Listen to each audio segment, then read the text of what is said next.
இன்றைக்கி கள்ள தீர்க்கதரிசிகள், கள்ள உபதேசியார்கள், அவங்களுக்கே தெரியாது தாங்கள் எப்படி இருக்கிறோன்னு தெரியாது.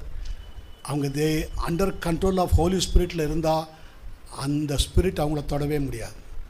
பரிசுத்த ஆவியானவருடைய கண்ட்ரோலில் இருப்பாங்கன்னா, நான் சொல்கிறேன், வஞ்சிக்கிற ஆவிகள் இன்றைக்கி நிறையா வந்துடுச்சு. சத்தியத்தை புரட்டுகிறது நிறையா வந்துடுச்சு. மூத்த ஊழியர்களை தாறுமாறாக பேசுகிறது நிறையா வந்துடுச்சு.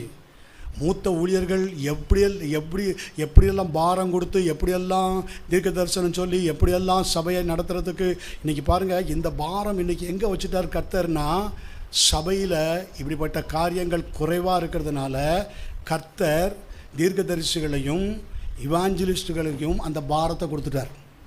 அவங்க மேலே அந்த பாரத்தை வச்சுட்டார். புரியுதா? மண்டபத்துக்கும் பலிபீடத்துக்கும் நடுவாக அழுகிற ஊழியர்களை கர்த்தர் தேடுகிறார். அதனால தான் கர்த்தர் சொல்கிறார், கடைசி நாட்களில் நான் ஊழியக்காரர்கள் மேலும் ஊழியக்காரிகள் மேலே ஆவியை ஊற்றுவேன். சபையை எப்படி கொண்டு வர்றார் பாருங்கள்.